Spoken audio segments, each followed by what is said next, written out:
Сәлем, Стамбулдан қалайсыздар? Бүгін салмақ тастау видео күнделігімнің 15-ші күні.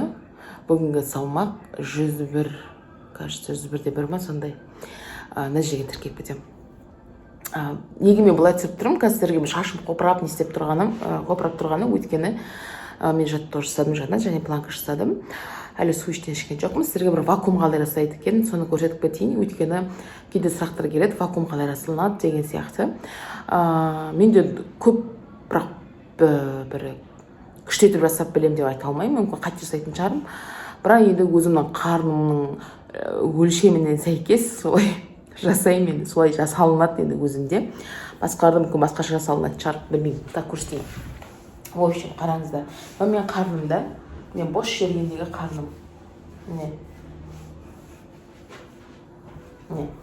Мен бос жүрттім. Соны мына положениеде емес, кішкене мынандай бір положениеде тұрасыз да, қарныңызды бос жібересіз. Кішкене алыстан сөйлейін да.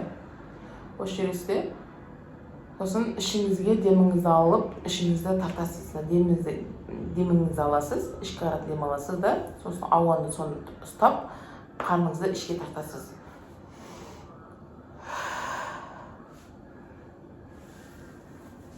Даже ауаны далаға сыртқа шығарып мен дем алып, сыртқа шығарған кезде қарнымды тартасыз. Қарнымды былай тарттым. Менің бар тартқан қарным міне осы. Күйеулер еще бүйтіп жасайды.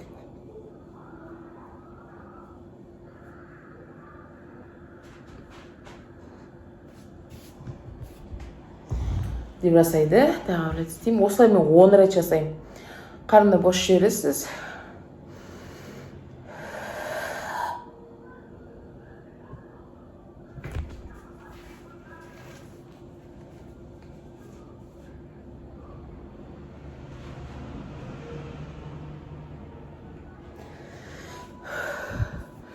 Осылай 10 рет жасайсыз.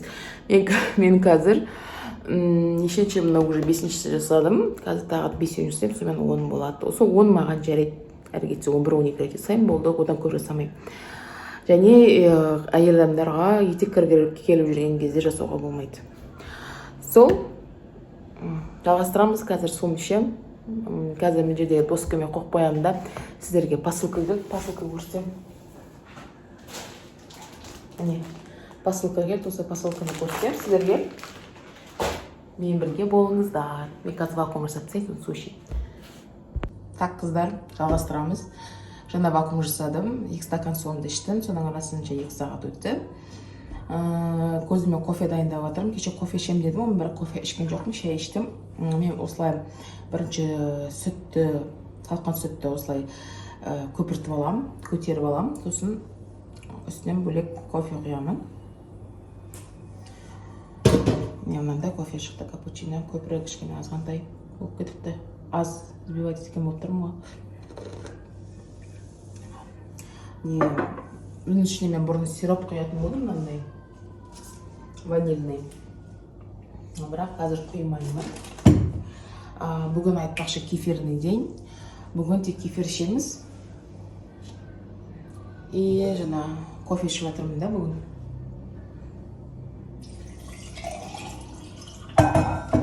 Содан кейін жаңа жарты сағаттан кейін де кофе ішіп жатырмын. Сіздерге жаңа айтқандай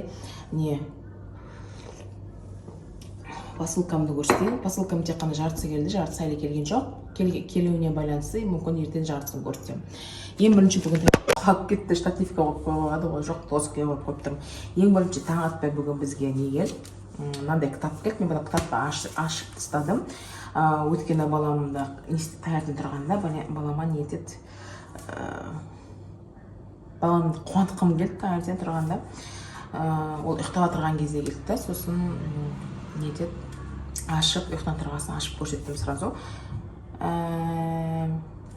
Көрсетіп кетейін қалай ойнап отырған баламды. Ayıcık alıyor. Fil de alıyor. Бағасы 2650 теңге екен. Нақтырақ айтсақ, теңгемен есептегенде. Сол 3 кітап шықты. Осылай таңертең таң атпай тұрып осылай ойнады.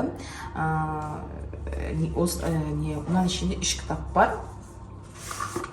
үшеу кітапта да беттері қалың жыртылмайды анау мынауға. Сіздерге кеңес, кішкентай балаларыңыз, бірінші балаңыз болса біліп жүріңіздер.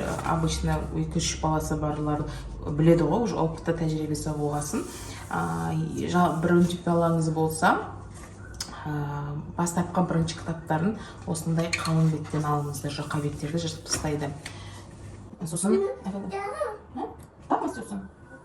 мына жерде дейтін 3 кітап бар. Мынау konuşmak сөйлеу деген, güvenmek сену деген, ağlamak деген, жылау деген. Ağlamak, güvenmek, сену және де konuşmak сөйлеу. Осына қалай балаларға жеткізу ғой, сөйлеу дегеннен, сену дегеннен соны мындай не түрінде, хикая түрінде түсіндіреді. Бұны әрине бұны оқып білмейді ғой, мен өзім оқимын. Бұрын дейтін тек суреттерін қарайтын еді, осы күнде мен қолмен бүйтіп жүргізіп оқимын, соны күтіп отырады, пока мен бітіргенге шейін. Бұрын бітіргізбейтін еді, тек аш деп. Сондай мынандай ішінде құтысы бар. Істемеу мұсың? Тамам. Соны басап. Бірақ мен андай қазір уже мұсыға лақып сайтын сияқты, өткені уже жыртып, алам салам деп жынданып сөйтеді. Бірақ білмеймін енді салып көрейін. Алып салып үйренсін тоже Монтессори.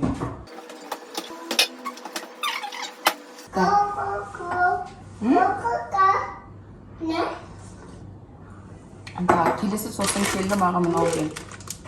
Ona көрсеттім ғой, мынау деген пакеттер. Жаңа айтпақшы, бүгін кефирнен осы кадрлармен бітіремін, ама кефир сол бұрын 3% кефир. Бүгін енді аптасына бір рет кефирнен күн жасаймын ғой мен. Мен коллаген заказ бердім. Мен коллаген киперин деген турецкий, кажется. Бір турецкий блогер бар. Сол рекламировать етеді, плюс өзі ішеді, ақтап жүрген қыз. Соны қараймын да, мен өзіме мотивация болсын деп. Сол ішіп жүр өзі. Негізі блогерлерге сенудің қажет жоқ қой, негізінде. Үлкен аудиториясы бар, ананы рекламировать ете береді ғой. Мен мынандай коробкаде.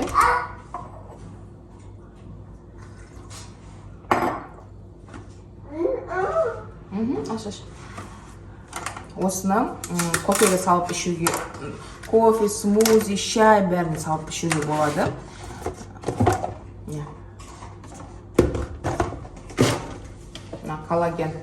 Коллаген порошковый түрі. Негізі печати бар екен. Порошковый негізінде порошковый түрі жақсы усваиваться етеді деп айтады. Білем, отзывы бәрі жақсы. Мен әне өру Калифорния бірдеңе деген бар ғой, білесіздер ма? Калифорния бірдеңе деген бір фирма. Соны күн бұрын ішетін болдым. Мынау ішінде бірдеңе шыққан мынандай. Жырттым ба? Ертті. Так, мынау не кипе. Мынау тұқым бер жерді, қалай егу керек екен өзі жазып тұр. Мынау базилик екен, базилик. Менде как раз топырақ бар еді, еще не бар, құм бар. Соған салып егіп барайын да, базилик. Так, очень приятно. Так, мынаның ішінде қасығы бар екен, мен жазып тұр. Өзім мынандай өлшем қасығы. Так, фиолетовый. И так-то сыртында purple деп тұр. Обычный түр бар. Просто ақ түрі, ол иісі жоқ, дымы жоқ, таты жоқ, иісі жоқ. Бірақ мына именно новинкасы новые, purple деген, фиолетовый. Жыртып тоже мусорға лақтыру керек. Бірақ кітап жыртылған шықты, сыртындағы қорағы бар ғой, жаңа сол жыртып. Бірақ мынаның эффектісі 2 есе дегесін, осыны алдым. Так, иісін қарайын. Иісі жақсы, иісі ягоданың иіс шығады. Приятный иіс. Осыны қасық ішінде дейді. Қасығын тауып алмай тұрмын. Қасығы мына жерде екен. Подожди. Подожди.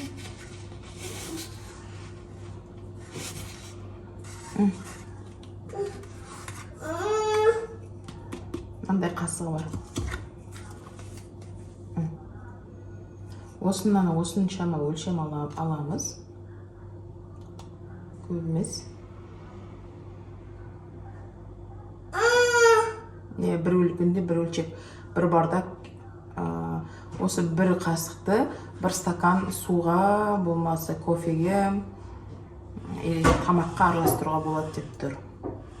Менде как раз кофе бар, осыны істеймін. Осынша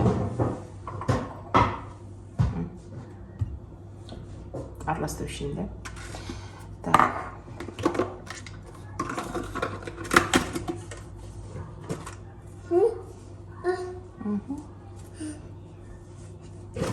Мен қазір дәнді екісін келіп тұр, бәйсебекті. Так, кеттік, бастаймыз. Айтпақшы мен бұны дейтін, бір айдан кейін бастаймын деп кеше айттым ғой. Бірақ жаман ешкім келіп кетті, білмеймін екен. Бастап кеттім қалағенде. Бірақ тағы да бір дәрім келеді. Дәрім емес етімен. Не oldu? Şimdi git, hadi git tuvalete. Ne nasıl no? Бастап кетті, пока қалағенде. Тағы бір витаминка бар, оны бір айдан кейін бастаймын. Көздің алдына қоймасаңыз ұмытып кетесіз, сол үшін мен нелерді үшін оқыған витамин қойдым. Так, мынаны мен араластырайын. Мынандай кофем үшін кофем мынандай болып кетті. Кофем түсіп жоқ болып кетті. Ана ягодный дәм бар дедім ғой. Сол дәм шықты, бірақ приятный прям күшті. Нетет, ақ түрі жаңа коллагеннің обычный стандартный түрі бар, сондай, бірақ фейлі түрі емес. Оның иісі жоқ, дәмі жоқ. Так, шынан кел жаңа осы түсердің алдында тағы мына посылка келді. Негізі бір 6 сағатта сондай берген сияқты, ұмытып қалдым. Сізге бергенде, бұдан не келді қарап. Шампунь келді. Шампунь. Короче, менің шашым. Андандай бар, мен шашым қайсықтан кетеді. Тамам не oldu? Тамам қойқы.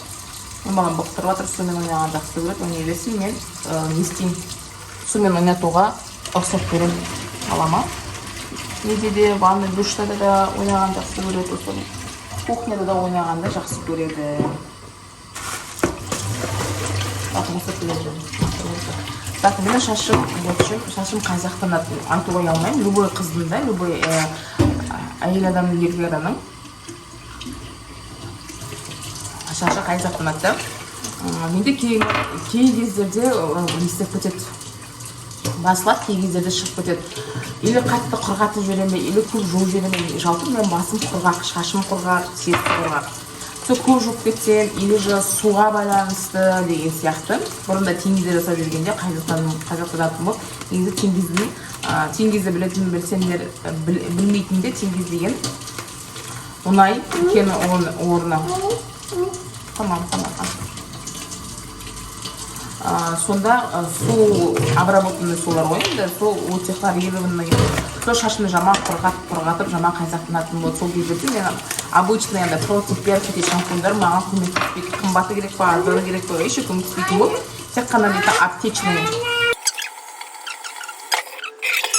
аптечный сульсен деген шампунь көмектесетін болды маған. Соны дейтін бір 3 рет жуам, сонымен болды, қайта қиылады.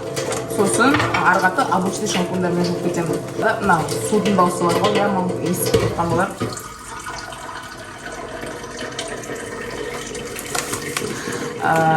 Турциядан сульсен таба алмадым, лазерден таба алмадым. Именно сульсен шашыма жақсы қайзығам кетіреді. Бір күн дейтін трендлдан қарап отырсам, сульсен деген шампунь шықты. Білесіз ба, российский производство Ресейден шығатын сульсен деген шампунь. Даже сыртында сульсен деген жазуы бар, міне қараңыз, сульсен шампунь. Айтпақша неге түсіріп жіберейінші. Доставка сол Турцияда түріктердің арасында сульсен шампунь деген тауып алдым. Осынша кремі бар, мен шампунь алдым, кремін де алдым. Бірақ кремін көп қолданбаймын, шампунь қолданбаймын.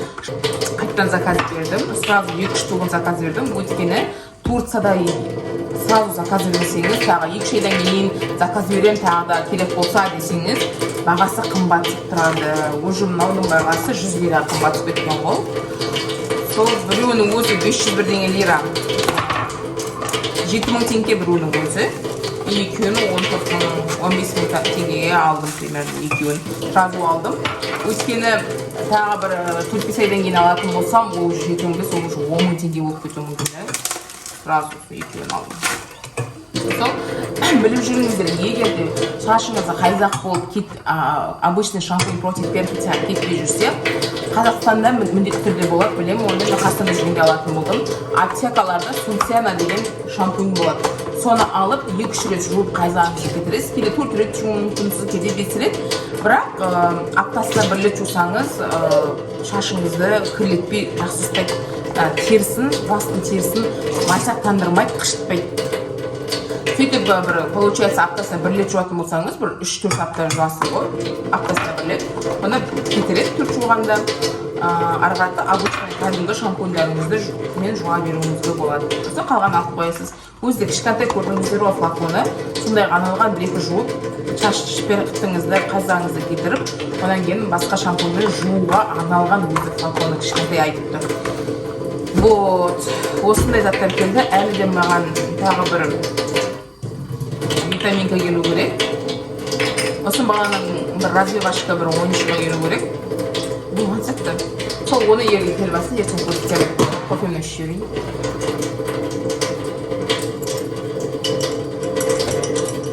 Сол, қарағандарыңызға рахмет. Мына судың дауысына кешірім сұрайын. Ертеңге дейін көрсеткенше, бүгін кефирмен дейін, кефирді көрсетпей ақ қояйын. Білесіздер ғой. Сол, пока-пока.